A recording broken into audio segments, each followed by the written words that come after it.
पहले मेरी कार बहुत प्रदूषण फैलाती थी। अच्छा, फिर मैंने 100 रुपए का प्रदूषण सर्टिफिकेट बनवाया। ठीक है। अब वो ऑक्सीजन छोड़ती है। दुनिया में दो ही लोग आपकी भलाई चाहते हैं, एक माँ और दूसरे वो लोग जो रास्ते में कहते हैं वापस मोड़ ले, आगे चेकिंग हो रही है। दादाजी कहते हैं गर्लफ्रेंड हमारे जमाने में हुआ करती थी, जो घर से आचार्य पराठा चुरा कर लाती थी। आज की गर्लफ्रेंड तुम लोगों की किडनी ही बेच दे। लड़कियां शादी में जाने से पहले फेस वॉश, फेस क्रीम, काजल, face powder, lipstick, makeup kit और ना जाने क्या क्या लगाती है, और ये सब करने में 4-5 घंटे लगा देती है। और इतना कुछ मेकअप करने के बाद बोलेगी यार जल्दी जल्दी मैंने कुछ किया नहीं।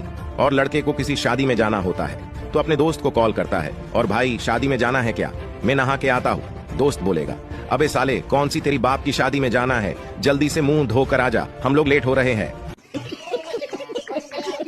एक आदमी और उसकी पत्नी चिड़ियाघर घूमने गए। वो देखते देखते वो बंदर के पिंजरे के पास पहुंचे।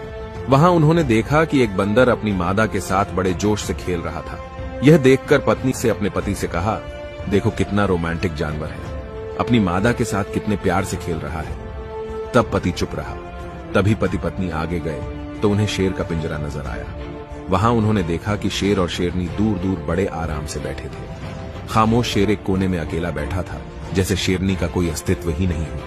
यह देखकर पत्नी ने थोड़े दुखी मन से कहा, कैसे जानवर है, बिल्कुल अलग ही बैठा है, जैसे शेरनी को जानता ही नहीं। इनका आपस में बिल्कुल प्यार नहीं लगता। तभी पत्नी को एक पत्थर दिया और कहा, इस पत्थर को जरा शेरनी की तरफ फेंको। और जैसे ही पत्नी ने शेरनी की तरफ पत्थर फेंका, तभी शेर दहाड़ता हुआ अपनी शेरनी की रक्षा के लिए आगे आया। अब पति अपनी पत्नी को एक पत्थर और दिया और कहा, अब इसे बंदरिया की तरफ फेंको।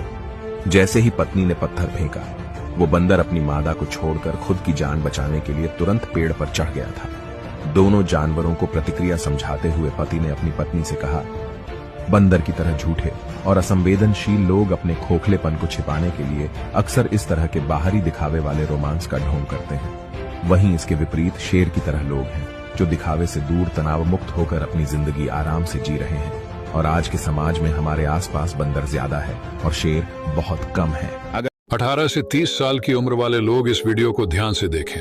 इस उम्र में लोग अपने समय का उस जगह पर इस्तेमाल करते हैं जहां पर उन्हें 25 की उम्र में करना चाहिए, और जो 25 की उम्र में करना चाहिए वो 18 की उम्र में करते हैं। इसलिए ये 5 बातें ध्यान में रखें।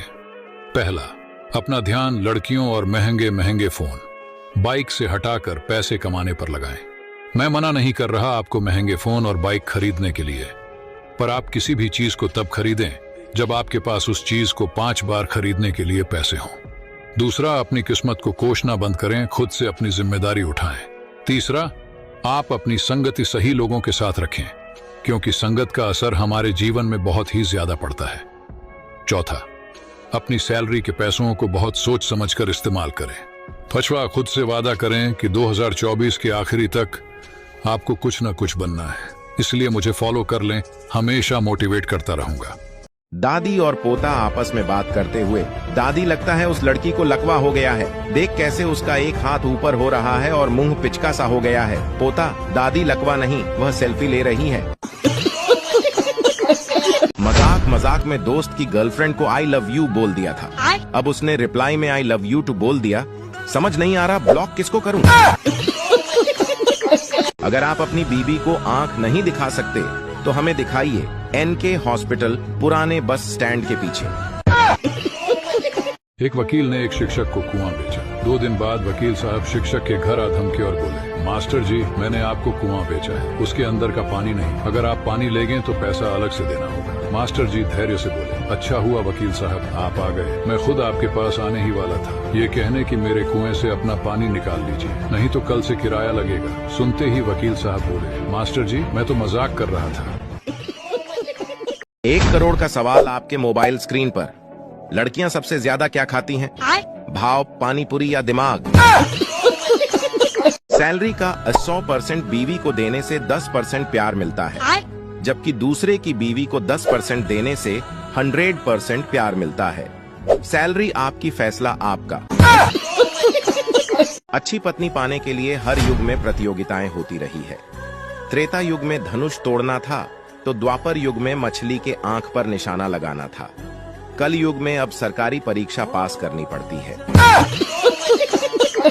पहले लोग बेटा के लिए तरसते थे और आजकल डेटा के लिए। आजकल की सबसे बड़ी दुविधा, मोबाइल बिगड़ जाए तो बच्चे की जिम्मेदार और बच्चे बिगड़ जाए तो मोबाइल जिम्मेदार। बदल गया है जमाना। पहले माँ बाप के पैर छूकर निकलते थे, अब मोबाइल की बैटरी फुल करके निकलते हैं।